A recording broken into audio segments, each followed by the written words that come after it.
ये आपका geography section का है, क्लास 10th का, विनिर्माण उद्योग। तो विनिर्माण से आप क्या समझते हैं, पहले ये देखिए। दीपावली के अवसर पर हरीश एक लड़का है, वो अपने माता पिता के साथ बाजार गया। उसने उसके लिए उन्होंने उसके लिए कपड़े, यानी कि हरीश के लिए कपड़े जूते खरीदे। उसकी माँ ने बर्तन, चीनी, चाय, मृदा के दीप खरीदे। हरीश ने देखा कि दुकानें अत्यधिक सामान से भरी थी।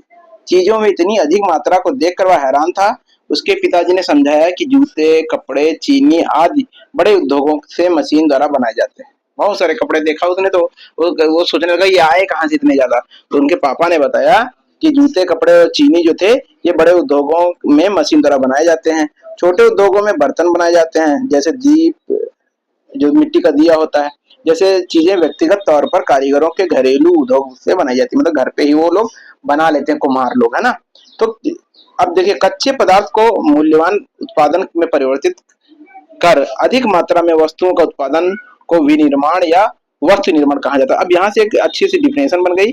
क्या बन गई कि कच्चे पदार्थ को मूल्यवान पदार्थ में परिवर्तित कर अधिक मात्रा में वस्तुओं के उत्पादन को विनिर्माण या वस्तु निर्माण कहा जाता है। क्या आप जानते हैं कि कागज लकड़ी से, चीनी गन्ने से, लौह इस्पात लौह अयस्क से तथा एल्यूमिनियम बॉक्साइड से निर्मित होता है। मतलब ये निर्मित तो अन्य चीजों से होते हैं, बाद में क्या होता है, ये कम, उनकी वैल्यू कम होती है।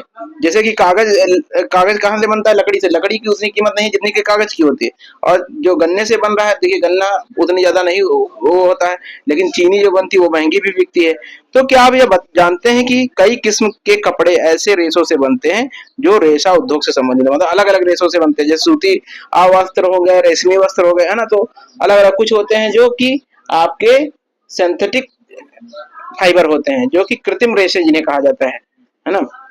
तो द्वितीय कार्यों में लगे व्यक्ति कच्चे माल को परिष्कृत, यानी कि शुद्ध करके वस्तु में परिवर्तित करते हैं। जैसे स्टील, कार, कपड़ा उद्योग, बेकरी, पेय पदार्थ संबंधी उद्योगों में लगे श्रमिक इसी वर्ग में आते हैं। किस वर्ग में? द्वितीय कार्य में लगे हुए आते हैं। कुछ व्यक्ति सेवाएं प्रदान करने में रोजगार पाते हैं, जैसे कि एक टीचर हो गया, और एक टीचर को आप देख लीजिए, एक वकील को देख लीजिए, है ना। एक डॉक्टर को देख लीजिए, क्या कर रहा है, ये कोई काम नहीं करता, कुछ बना नहीं रहा, लेकिन ये सेवाएं प्रदान कर रहा है ना। द्वितीय क्रियाओं के अंतर्गत विनिर्माण उद्योग के विषय में पढ़ेंगे। मतलब जो द्वितीय सेक्टर है, पहला हमारा, हम पहला जो प्राइमरी सेक्टर होता है, जो प्राथमिक क्षेत्र होता है, वो क्या होता है, जो कृषि से संबंधित होते हैं। जैसे कृषि से संबंधित में आप क्या देखेंगे, मछली पालना, खेती करना, है ना, मुर्गी पालना, और जो गाय गाय जो डेयरी प्रोडक्ट बनते हैं, है ना। तो ये सब क्या आ जाएंगे, प्राथमिक क्षेत्र से संबंधित है, कृषि वाली चीजों से जो संलग्न होते हैं, जो कृषि वाली क्रियाओं से संबंधित होते हैं, उन्हें प्राथमिक क्षेत्र कहते हैं। द्वितीय क्षेत्र क्या होगा, आपका विनिर्माण और उद्योग वाला जो क्षेत्र होता है, उसे द्वितीय क्षेत्र कहते हैं। और तृतीय वाला जो होता है आपका सेवा क्षेत्र कहलाता है ना। अब आते हैं विनिर्माण का महत्व क्या है।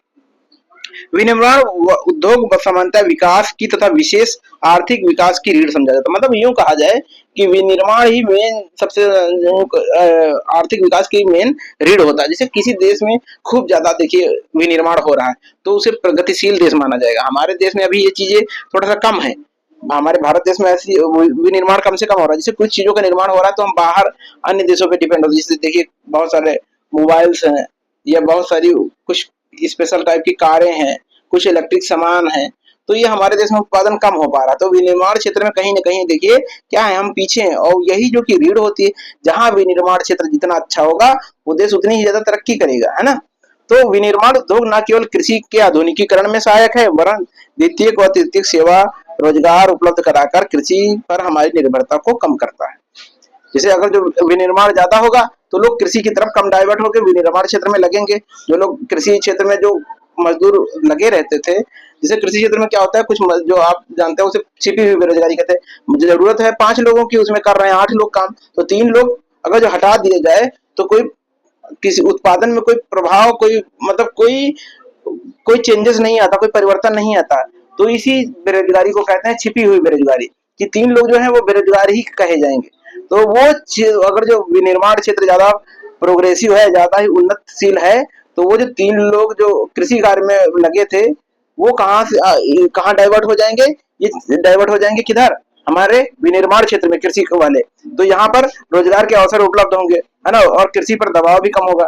फिर अगर देश में औद्योगिक विकास बेरोजगारी और गरीबी उन्मूलन में आवश्यक शर्त है। भारत में सार्वजनिक क्षेत्र तथा संयुक्त क्षेत्र में लगे उद्योग इसी विचार पर आधारित थे। जनजाति तथा पिछड़ा उद्योग क्षेत्रों में उद्योगों की स्थापना के उद्देश्य भी क्षेत्रीय असमानताओं को कम करना था। अब आता निर्मित वस्तुओं का निर्यात वाणिज्यिक व्यापार को बढ़ाता है, जिससे कि अपेक्षित विदेशी मुद्रा की प्राप्ति होती है। वे देश ही विकसित हैं जो कच्चे माल को विभिन्न तथा अधिक मूल्यवान तैयार माल में करते हैं। भारत के विकास विविध और शीघ्र औद्योगिक विकास में निहित है।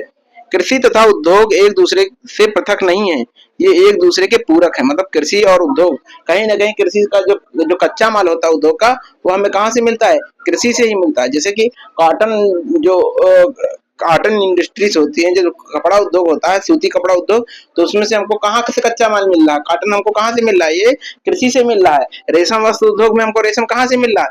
हमको कृषि से मिल रहा है। चाय उद्योग में देख रहे हैं आप, क्या कहाँ से मिल रही है? चाय कृषि से ही मिल रही।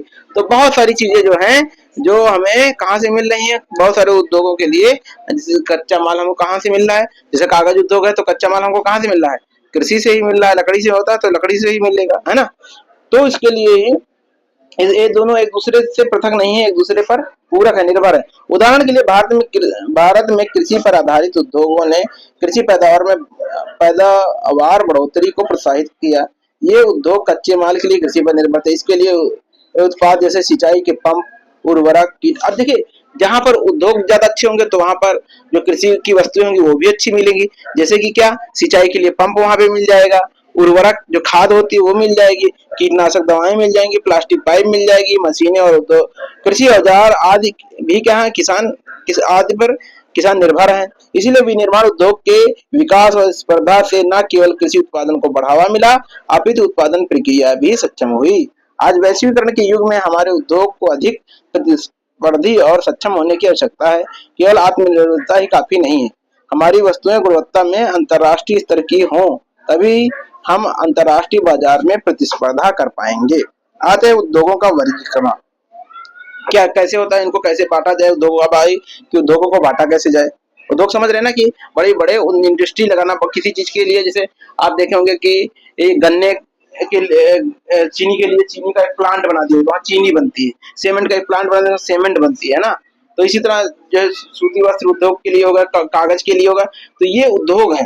तो इनको कैसे वर्गीकरण किया जाए? रोजमर्रा में इस्तेमाल की विभिन्न औद्योगिक उत्पादों की सूची बनाइए, जैसे कि ट्रांजिस्टर, बिजली का बल्ब, वनस्पति तेल, सीमेंट, कांच का सामान, पेट्रोल, माचिस, स्कूटर, वाहन, दवाइयां आदि।